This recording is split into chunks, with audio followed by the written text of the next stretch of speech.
పిలువనటువంటి గిరిజన రైతులని, దళిత బిడ్డల్ని వందల మంది పోలీసులు విపరీతంగా కొట్టి పోలీస్ స్టేషన్లకు తీసుకుపోయి థర్డ్ డిగ్రీ ప్రయోగించి జైళ్ల పాలు చేసినప్పుడు బాధ్యత కలిగిన ప్రతిపక్ష పార్టీగా, మరీ ముఖ్యంగా బాధ్యత కలిగిన పార్లమెంటు సభ్యురాలుగా డికే అరుణ గారు, Bharatiya Janata party legislative party నాయకులు మహేశ్వర్ రెడ్డి గారు, నేను ఈరోజు ఆ కుటుంబాలకు ఓదార్చడానికి, అండగా ఉండడానికి, భరోసా ఇవ్వడానికి వెళ్తూ ఉంటే అకారణంగా పోలీసులు చేత మమ్మల్ని అరెస్ట్ చేసి ఇవాళ పోలీస్ స్టేషన్ పెట్టారు. ఎప్పుడు ఇట్లాంటి దుర్మార్గమైనటువంటి ముఖ్యమంత్రిని, ఇట్లాంటి దుర్మార్గమైన ప్రభుత్వాన్ని చూడలేం. ఇవాళ మరి ఆయనకు ఆదర్శం కేసీఆర్ గారు ఉన్నట్టున్నది. గతంలో చిన్న పిలుపునిచ్చినా కూడా హౌస్ అరెస్ట్ల పేరిట ఆనాడు ప్రజాస్వామ్యాన్ని కాలరాసి నియంతలాగా వివరించినటువంటి వాళ్ళకు ఏ గుణపాఠం దక్కిందో రేపు రేవంత్ రెడ్డి ప్రభుత్వానికి కూడా అదే గుణపాఠం దక్కుతుంది.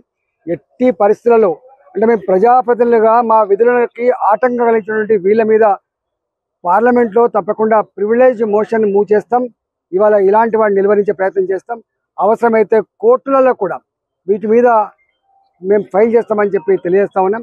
యావత్ తెలంగాణ ప్రజలారా, ఇలాంటి దుర్మార్గమైనటువంటి రేవంత్ రెడ్డి ప్రభుత్వాన్ని, ఇవాళ ప్రజల సమస్యలు పరిష్కరించడంలో విఫలమైనటువంటి రేవంత్ రెడ్డిని అడుగడుగున నిలువరించే రోజు వస్తుందని చెప్పి హెచ్చరిస్తా ఉన్నా. ఇంతకుముందు డికే అరుణ గారు చెప్పినట్టుగా ఆ ప్రభుత్వం పతనం అవడానికి సంవత్సరాలు పట్టింది. కానీ ఈ ప్రభుత్వం రేవంత్ రెడ్డి సర్కార్ ప్రజాక్షేత్రంలో విఫలమవడానికి, ప్రజాక్షేత్రంలో తూ అనిపించుకోవడానికి నేడు కూడా పట్టలేదు. తప్పకుండా ఇలాంటి నియంత్రణతో ప్రభుత్వాన్ని గద్దెదించడానికి ప్రజలు రాబోయే కాలంలో సమాయత్తమవుతారని చెప్పి హెచ్చరిస్తా ఉన్నాం. ఇవాళ బాసుల ఆదేశాలతో అధికారులుగా చట్టాన్ని మర్చిపోయి, తన పరిధిని మర్చిపోయి ఇవాళ ప్రజాప్రతినిధులను అపహాస్యం చేస్తున్న, అవమానపరుస్తున్నటువంటి వాళ్ళకి తప్పకుండా రాబోయే కాలంలో ఏదో రకమైనటువంటి శిక్ష ఉండాలనే విషయం మర్చిపోద్దని చెప్పి హెచ్చరిస్తా ఉన్నాం.